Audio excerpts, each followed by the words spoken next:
políticas para integrar, políticas para excluir y políticas para integrar. Para orientarse tanto en el pensamiento como en la práctica, es útil el uso de la estrategia de los pasajes, ir de lo concreto a lo abstracto para obtener una visión más clara del conjunto. Como consecuencia, no pocas veces se construyen modelos abstractos que permiten a su vez regresar a indagar situaciones concretas, analizarlas y evaluarlas. He aquí dos modelos de política, o tal vez en un caso pseudopolíticas, que en direcciones opuestas procuran llevar a cabo esa posibilidad. Son las políticas de la exclusión agresiva y las políticas de la integración. En la antigüedad fue común el uso de las murallas y los muros para cerrar una ciudad o una o varias poblaciones con el propósito de protegerlas. La muralla de China, el muro de Adriano. A finales del siglo XIII y principios del XIV, cuando Marco Polo importó la pólvora de China, en gran medida las murallas y los muros tradicionales perdieron su función de políticas de protección. Sin embargo, en 1961, el entonces bloque soviético se las ingenió para partir la ciudad de Berlín en dos, con lo que se denominó el Muro de la Vergüenza.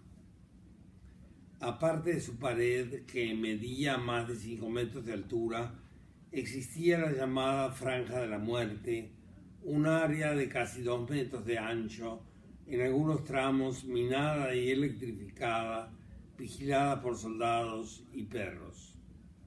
Claramente este muro no cerraba un territorio para protegerlo, sino para excluir la salida o entrada en él. Por eso, de servir las murallas y los muros como herramientas de las políticas de protección, se pasa en los tiempos modernos a usarla como un tipo de política de exclusión. Pero ¿de qué política se trata? A partir del concepto de exterior constitutivo, en el sentido de que siempre algo se excluye y lo que se excluye de alguna manera constituye lo que se incluye, podemos distinguir entre otras al menos dos clases de exclusiones: las exclusiones demarcadoras y las exclusiones agresivas. Ejemplos de exclusiones demarcadoras son: las y los niños no votan, en México los autos deben conducir por la derecha, los animales no humanos no compiten por puestos en un departamento de filosofía. Por supuesto, detrás de exclusiones con la apariencia de ser nada más que demarcadoras, a menudo apenas se esconden exclusiones agresivas. Por ejemplo, la exclusión pretendidamente demarcadora del voto femenino y obrero a lo largo del siglo XIX se fue descubriendo como una exclusión agresiva. También las exclusiones de cualquier sexualidad que no sea la heterosexual se han ido descubriendo como no demarcadoras, sino agresivas. Son muros a derribar que en algunas partes del mundo efectivamente se han derribado, o se lucha por derribar o por volver a derribar. Tenemos entonces que las prácticas de excluir ponen o dejan algo separado del resto, pero lo pueden hacer para meramente demarcar o directa o indirectamente para agredir. Cuando este último es el caso de un tipo de política, esta bloquea, clausura, se incomunica lo que se excluye. Así, las políticas de exclusión agresiva o políticas modernas del muro pronto se descubren como políticas de aislamiento de uno o varios males del que quiere prevenir el poder que excluye. Un poco como en las cuarentenas que se llevaban a cabo en la antigüedad para aislar las epidemias de enfermedades contagiosas. Por consiguiente, cuando se excluyen agresivamente a personas o grupos sociales, no solo se deja de aplicarles el mismo trato que a los demás, se les considera inferiores o peligrosos, o se les atribuye alternativamente a ambas propiedades. De lo contrario, porque se los iba agresivamente a excluir. Excluir agresivamente contiene un juicio negativo con el que se desechan personas o grupos sociales, se les suprimen bienes imprescindibles y se los relega respecto a sus derechos y tarde o temprano se los tiende a arrinconar con estigmas. Esa gente no merece que se la respete. Esa gente no son más que criminales. De esta manera, una política de exclusión agresiva implica un doble proceso. Al mismo tiempo que se excluye con hostilidad hacia afuera, se incluye y se privilegia eso que se incluye. Lo incluido cobra una autoridad abarcadora frente a lo que se excluye. Nosotros, lo nuestro, las tradiciones y herencias que conforman lo incluido, importamos mucho. Los otros, lo excluido, carece de valor. Con frecuencia se trata de ladrones, saqueadores y asesinos que vienen a sembrar terror. Por vago que sea este esbozo de aproximación a un modelo de políticas de la exclusión agresiva, ya se comenzó a descubrir una catarata de propiedades que la caracterizan y que son a la vez una catarata de males. Se trata de una catarata porque cada propiedad que hace referencia a varios males suscita otras propiedades que tal vez no son necesarias en sentido estricto. Sin embargo, dada una propiedad, un mal, se tenderá a producir el siguiente mal y este a su vez invitará a que. Por eso conviene concentrarse en algunas de esas propiedades. Notoriamente, la primera propiedad que construye una política de exclusión agresiva consiste en construir fronteras firmemente vigiladas, y así con aduanas que buscan convertirse en muros infranqueables de un territorio. Se trata de exclusiones externas en las que no pocas veces se persigue a quienes buscan atravesar la frontera de un Estado. Por ejemplo, en un Estado rico y poderoso, frente a los integrantes de un grupo social extranjero que por razones de persecución política, de violencia en su territorio de origen o por falta de trabajo han emigrado a ese Estado, se decide que ya es tiempo de excluir de una vez por todas la entrada de esa pobre gente en el territorio de ese Estado y hasta se separan las familias.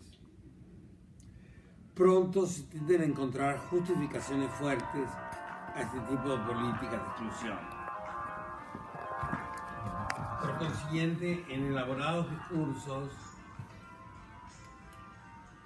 de las burocracias gubernamentales, en astutos medios masivos de comunicación y por lo tanto a menudo en las conversaciones de cada día, se justifican tales políticas porque los emigrantes pasan de ser personas desesperadas en busca de un poco de seguridad y con ansia de trabajar y ganarse la vida, para convertirse en delincuentes.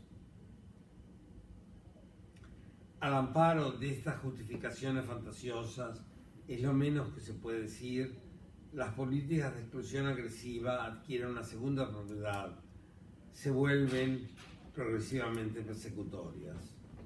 No pocas veces las propiedades de una política de exclusión agresiva no solo se dirigen hacia afuera, no solo atañen a quienes excluye. Como se anotó, un proceso de exclusión al excluir incluye. Precisamente una posible tercera propiedad de las políticas de exclusión agresiva consiste en desarrollar a partir de algún momento también procesos de exclusión interna respecto de ciertos grupos descendientes de quienes han venido de afuera. ¿A qué me refiero? El propósito declarado de un Estado cuando programa y hace efectivas políticas de exclusión agresiva es ante todo excluir de su territorio a quienes no pertenecen a ese Estado, a quienes no son sus nativos. Sin embargo, si las circunstancias sociales son propicias y, por ejemplo, cunde el descontento social, Las políticas modernas del muro no solo demarcan un territorio, por consiguiente no únicamente se levantan muros frente al exterior ante otros estados, sino que también comienzan a levantarse muros o esbozos de muros en el interior de un estado. Muros pretendidamente invisibles, pero bien visibles para los sectores de la población que resultan sus víctimas. Se comprueba, pues, que lo incluido dentro de las fronteras fuertemente vigiladas es notoriamente heterogéneo.